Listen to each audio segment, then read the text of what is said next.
Hey there, YouTube. Today I'm going to be showing off a accessory I bought for my Nintendo NES.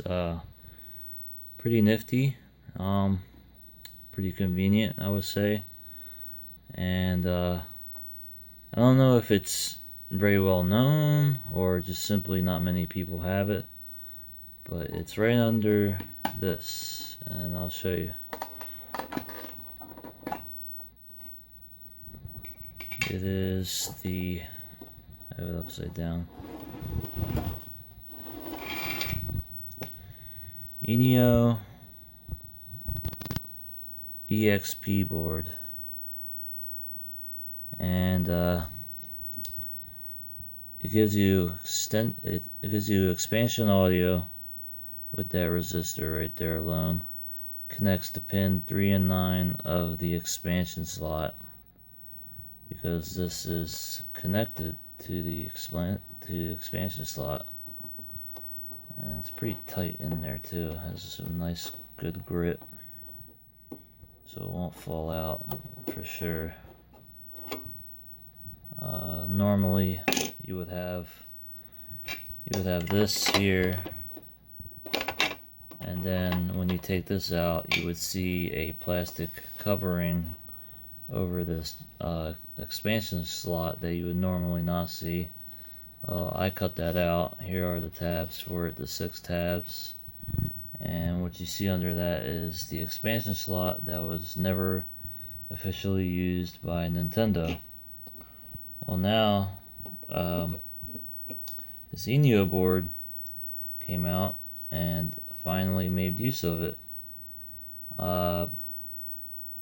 I just bought this recently, and one of the reasons was I just thought it was convenient instead of having to go in there and solder a resistor to pins 3. I think it's 3 and 9. I don't know for sure. Or bridge a resistor. So it doesn't focus for some reason. There you go. Yeah, I believe it's pins 3 and 9. You can just do that if you want expansion audio with your EverDrive N8. But I just decided to go along with this because I mean, if for whatever reason I ever have to switch NES consoles, like if something were to happen to this one, knock on wood, of course, I can just take this out and put this one in the new one. But hopefully that doesn't have to happen. But nonetheless, it's, you know, a nice peace of mind, I guess. Another cool thing is that, you know, if you want to disable the expansion audio, you can. I mean, there's ways to do that also by just simply modding, like putting a switch to turn off the expansion audio if you want to, but I didn't want to drill any holes in my case or anything like that for a switch. There's some boards that came with 2 resistors. This one comes with 1. These are the only ones that are sold now that only come with 1 resistor. It's a 47k ohm resistor. I believe if you add another resistor here, it adds expansion audio for the Power Pak, I believe. I don't know exactly. I'm not entirely sure. Either that or it makes the volume more lower or something like that. I think it's more so to do with the Power Pak, but as it stands now, the resistor that's on it will allow you to get expansion audio from your EverDrive N8, most notably for Japanese version of Castlevania 3. And so when I bought this, let me just try and put this back in here.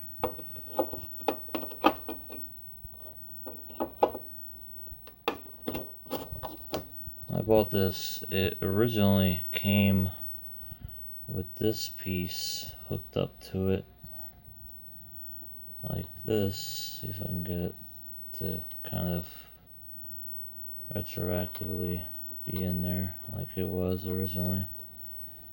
Oh, there you go, you get the idea. It was in there like that, but more straight, and that just didn't allow me to close up the lid, and I just didn't like that. I want it to be able to hide this away like this and conceal it and keep it safe from dust and static electricity and dirt and whatever else. And it also just, you know, it makes it look like the NES just is still stock. So I think it's pretty cool. This was easy to desolder. It was just 3 pins. Used my desoldering iron to take it out. It also comes with a Famicom 15 pin, I believe. Yeah, 15 pin connector that connects. I guess I gotta remove this again. That connects to this slot right here. You plug this in, and you'll have a Famicom expansion, and that's pretty cool. You know, you turn your top loader into almost like a Famicom. You end up having expansion audio and as well as that expansion slot. Now this board is not new. It's actually fairly old. I would say at least 4 years old. Maybe even older than that. Maybe 5 years old. And I've tried going on the website for this, and it's just gone now.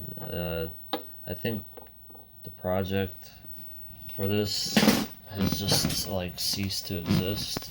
It's no longer being worked on, but they're still being sold. I mean, there's a whole bunch of them still on eBay and still on websites that sell NES parts. I can't think of any offhand. Or NES Repair Hut or something like that. I may be way off on that. So if you are one of those types that don't know how to mod your NES or don't want to mod your NES, this is the perfect solution if you want expansion audio. I mean, if you have an EverDrive, I mean, the only mod you have to do is just cutting this plastic piece out, but then you can just simply cover it up again, but this time with the ENIO board, and it will not fall out, I assure you, because it, you know, slides in there. It slides in there nice and smoothly and firmly, and it just stays in there. It's not gonna fall out. I mean, you can have this without this little cover and it'll be fine, but I prefer to keep it hidden like that, and it's just nice. So I guess we'll move on to some testing. Alright, so here's my EverDrive. I already have the Japanese version of Castlevania 3 preloaded. It's the English translation.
Alright, I think I had enough of that opening.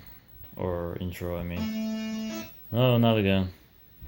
I'll try to play this one-handed.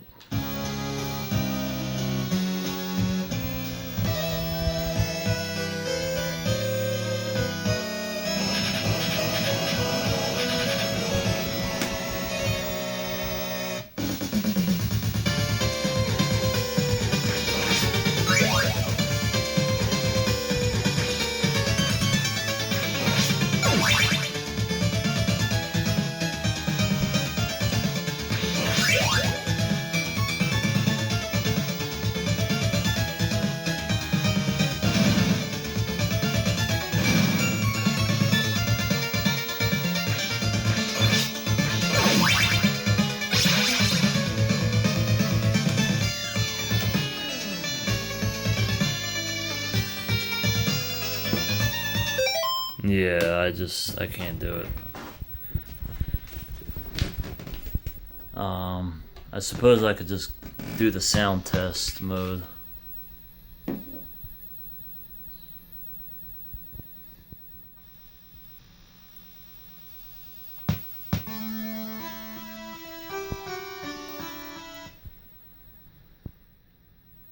No, not that.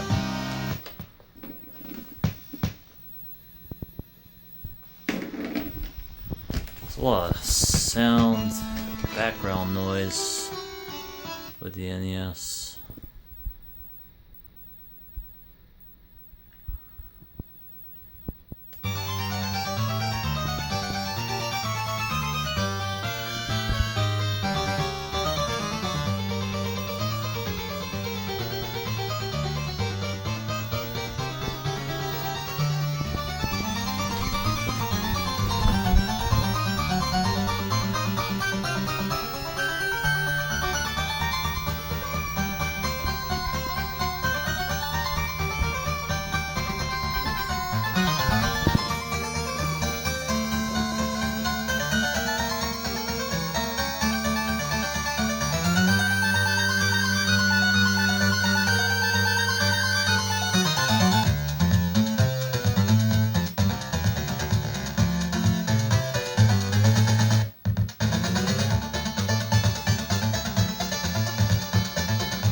I gotta be honest, it sounds really good.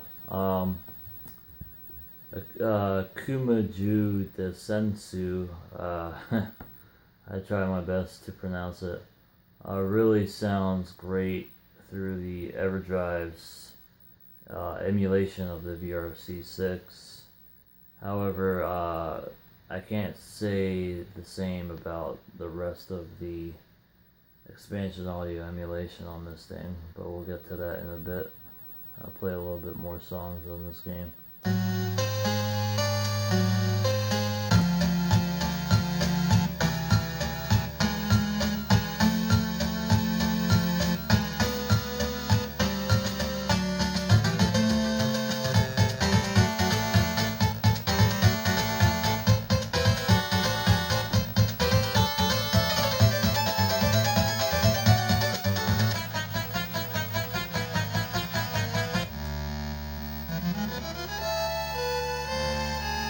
This is one of my personal favorites.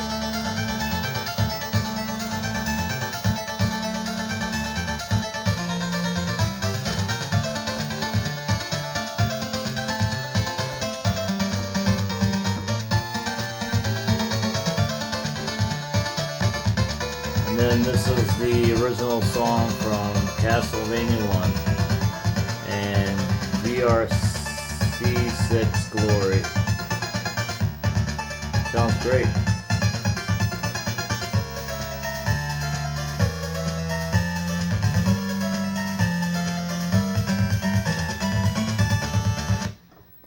Now, I really wish that the Famicom expansion audio sound was as good as the VR6 sound.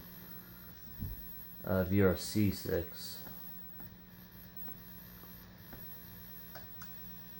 But it's not. And I don't know if any of you would recognize the sounds in this version of Zelda. But the intro is not supposed to sound like that. It didn't sound bad, but that's not how it actually sounds. And it just has different types of sound effects that aren't supposed to be.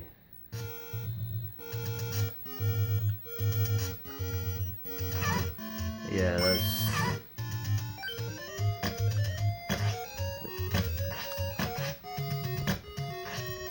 tough to play with one hand, hold the camera. I mean, I would say it's halfway accurate. Come here, fairy. But it's not the greatest. And I guess I'll do one more gimmick. The Grange point doesn't have any sound in it at all. It is supported on the EverDrive, but there's no sound. You only get sound if you have the high def NES kit that emulates the VRC7 expansion audio.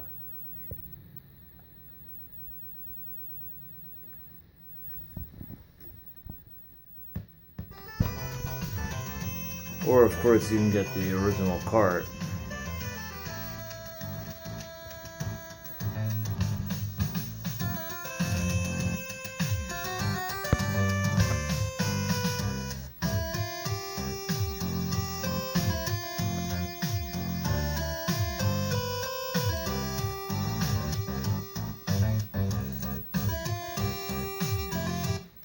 Sorry to cut into the song. I do believe you need to modify your Famicom to NES adapter to get real expansion audio chips to work properly along with the ENIO chip. It's a series of resistors and caps, I think, power caps. So, I mean, this is just how Mr. Gimmick sounds. I don't know for whatever reason the star sound doesn't work on mine. I think I need to get an updated mapper. But yeah, that's just about it. This is great for any of you out there who, I mean, there's still plenty of boards available, even though the creator has just pretty much disappeared. There's a bunch available on eBay and a couple of websites that sell them too. That also sell other NES parts. But yeah, it's easiest to find it on eBay. If you need expansion audio for your EverDrive and you don't know how to mod your NES, or you don't want to, all you gotta do is just cut off that plastic piece that's covering the expansion slot and slide it in, and it stays in there. And you also have the Famicom expansion port for mainly the keyboard for family computer, as well as I think that's pretty much it that I can think of.